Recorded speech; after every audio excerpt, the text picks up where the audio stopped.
Sad songs of fire and disfigurement penetrate my cinder block walls and drown out the constant hiccup of the evaporative cooler.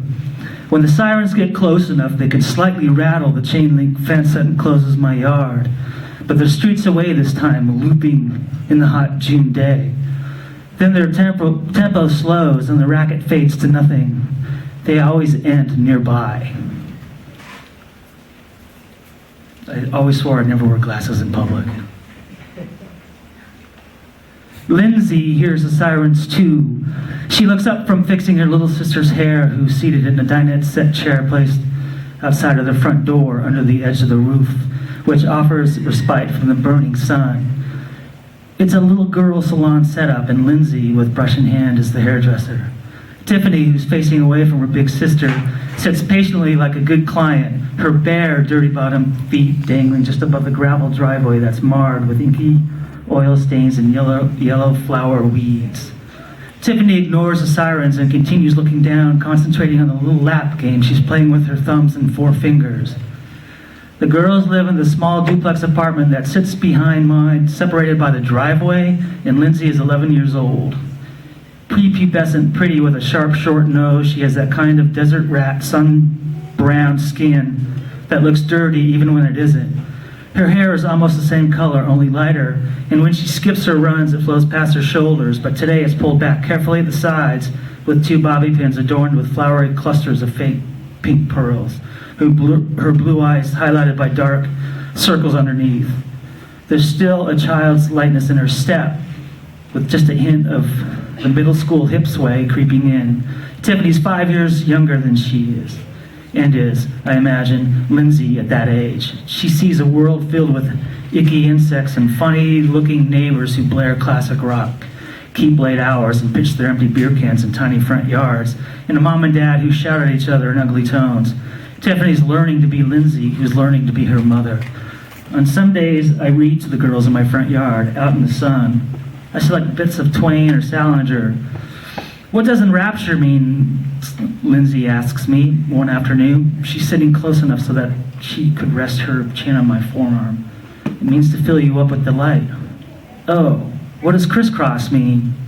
"Try pushing your eyes together toward your nose and you'll get the idea." She tried it. "That's neat," she said. More questions rose. "What does suicide mean?" Lindsay would turn these little reading sessions into word question games. She knew it cute, but was curious too. Tiffany would stand directly in front of me, legs crossed at the ankles, face bright. She'd rise just above my head when I'd sit on the grass and stare at my eyes, mouth and book with a kind of amazement. Her mouth is encircled perpetually with yellow-orange popsicle smear. She never uttered a word. It's as if her lips were sealed with sugar. Mom loves her daughters, wholly, without reserve. Their very presence brings an otherwise rare, crooked grin to her face. She shows patience. She has kindness. Since I moved in, I've watched the three of them hug and kiss and climb on each other and tell stories on the little brick stoop next to their door. I've watched them for a few years as the girls got taller and smarter, as Mom pedaled them on her bicycle to school or to the store. At first, Tiffany would ride on the front basket and Lindsay on the child seat over the rear wheel until Lindsay was big enough to wobble alongside on her own little pink bike with handlebar streamers and a flowered banana seat. I'd watch them disappear up the street, all giggles and laughter, though Mom pedaled with obvious difficulty pulling all that weight. Sometimes I'd talk with Mom. She's about 29, shy, and lately makes that kind of speedy, occasional eye contact, like someone on meth who's too ashamed to reveal their high. But the wide pupils and lower lip biting say it all. And it's as if there's something somewhere else that urgently needs doing. She'd be at ease talking about the little things. "I've got laundry to hang now, and I want to put some flowers by the front door," she walked out and said one day while I was watering my little front lawn. "What color flowers do you think?" Yellow and red would match the trim," I said, looking over at the duplex and its grayish door whose knob is enclosed with an inches-wide ring of dirt and hand grease. "The whole place is a pall of gray and brown. Everything in the desert starts to look gray and brown after a while. Mom has the face of a high school queen. A few beers and lines of meth past her shine, and weary before her time, an external erosion of an otherwise pretty woman. She's worn by motherhood and the labor of raising two children in a one-bedroom apartment, shows in her slight stoop, her chewed-down nails, and her capable arms and legs, which show remarkable muscle tone. Her narrow features are malnourished looking, a bottle blonde with flyaway hair, imperfect teeth, bony elbows, and small, tidy breasts, all of which balanced by these lovely blue eyes that can reel you in when she wants your attention. I imagine her eyes have gotten her into places in life, into blind corners where her choices were made. Yeah, maybe, that'd be nice, she said of my flower idea. And then she cut to, Lindsay has an ear infection that needs taken care of. I don't know how we'll pay for it, fucking doctors. She moved away mid-sentence, the laundry basket under one arm, filled with wet clothes, resting on the edge of her slender hip. I watched her pin her family's clothes up on the line. Shirts, underwear, dresses, pants, socks. She's wearing a faded pastel halter top, cut-off blue jeans, and plastic flip-flops. The way of the sun bore down on her back.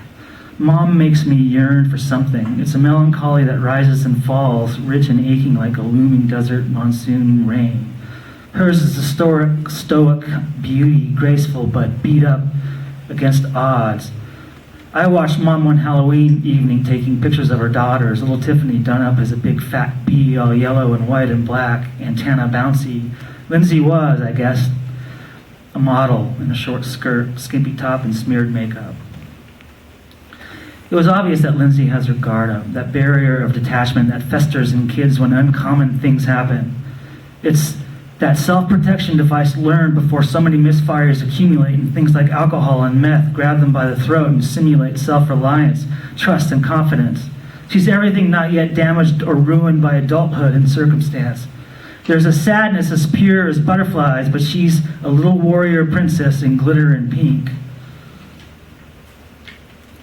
Soon Lindsay will discover the differences between her and other girls and begin to compare exteriors. She'll want to be like them, with pretty new clothes, hairstyles, and earrings, downloading music on their personal laptops.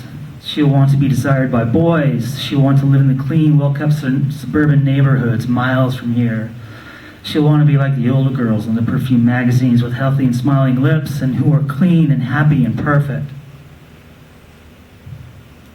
Mom and Dad go at it sometimes, usually not long after dinner, just past sunset, Miller time.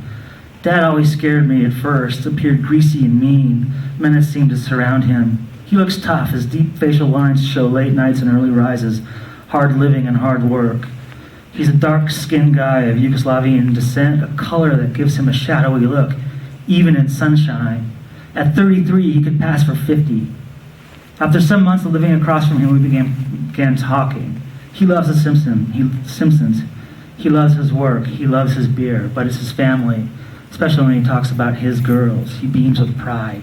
He tells of his construction work, which includes installing plumbing in new houses. That's his specialty, the plumbing, he often says. It hit me that his presence isn't menace at all. Rather, it's about family protection. It suggests a provider, a dutiful family man framed in natural suspicion and don't fuck with me attitude. Dad's daily uniform is jeans, a white t-shirt, and cropped, unkempt hair. Weekend days are often spent under the hood of his rattlebox pickup truck with the paint almost faded off, where his tools are stored in the back, a giant steel box under lock and key. Sometimes the couple's arguments spill out into the gravel drive, away from the girls, who I'd see through the quickly opened and slammed door sitting in front of the TV. I'd lean over my sink and peer through my kitchen window, trying not to watch and listen, but unable to look away. Mom would usually rush out first, stumbling on her flip-flops, her wet cheeks glistening under the porch light. Dad would follow closely, a step or two behind, with the bud in one hand, pointing hard at her with the other. Nearly indecipherable verbal arrows fly back and forth, usually involving money and where did it go. Did she buy more drugs? Two hoarse voices blaring cicadas, out of time, but I never saw him pop her one. After an hour or so of uproar, they'd wear themselves out and peace would ensue. A simulation, or maybe a release, of harmony and love. A few days later, they'd hit repeat. That's their cycle, week in, week out. After the sirens, Lindsay lifts a thick row of hair from the side of Tiffany's head and gently pulls the brush through it a few times. She carefully straightens the handful of hair, removes a purple hair tie from her mouth and fashions a perfect pigtail. Tiffany's eyes are closed and Lindsay's hands feel like Mom's. They tickle and goosebumps rise on her arms. That morning, Mom made breakfast for her husband and daughters, made sure everyone was dressed and ready to go. Dad peeled his pickup out of the gravel driveway and headed for work. Later, Mom stepped from the apartment alone, carrying her purse. She looked a bit hollow, like cooked on meth, as she moved hastily through her children's gravel yard salon. She said she'd be home really soon. Tiffany and Lindsay acknowledged without looking up, continued with the baby glamour steps. Mom didn't turn and look back. She rounded out of the driveway, walking with a quick, awkward gait and that slight stoop down the street and out of sight. Mom was headed to a nearby gas station, maybe a mile away. The sun beat down and the skeletal desert trees along the route offered little shade. Nobody walks outside on a summer day in Tucson, Arizona, not even dogs. She entered the cool, convenient environment and considered buying an ice-cold 40-ounce of beer. "Number 8, she said. The cashier took the money and hit some button behind the counter without noticing that there was no car parked at number 8. Then Mom slowly walked over to the gas pump, face pale, eyes skittery. She pulled the dispenser from its holder and pressed the button for regular unleaded. Shaking uncontrollably, she lifted the dispenser above her head, pointed it down on herself, closed her eyes, and without pausing for a deep breath or even a second thought, she pulled the lever. Mom showered herself head to toe in fuel, all $10 worth, all her senses burned by the cold, oily fumes. With eyes closed, she dropped the gas hose to the ground. It slapped the concrete with a whop. She quickly fished the lighter from the front pocket of her cutoffs and struggled with its slippery wheel until a spark flashed and she disappeared into flame. She spun in circles with her arms outstretched like her daughters would sometimes do in my yard to get all dizzy. Soon the sirens arrived. The day after Mom's death, there was a knock at the door. I opened it. It was Dad and the girls. He stood there, shirtless, all tan muscles and tatted biceps, his hard, dark eyes unnaturally swollen.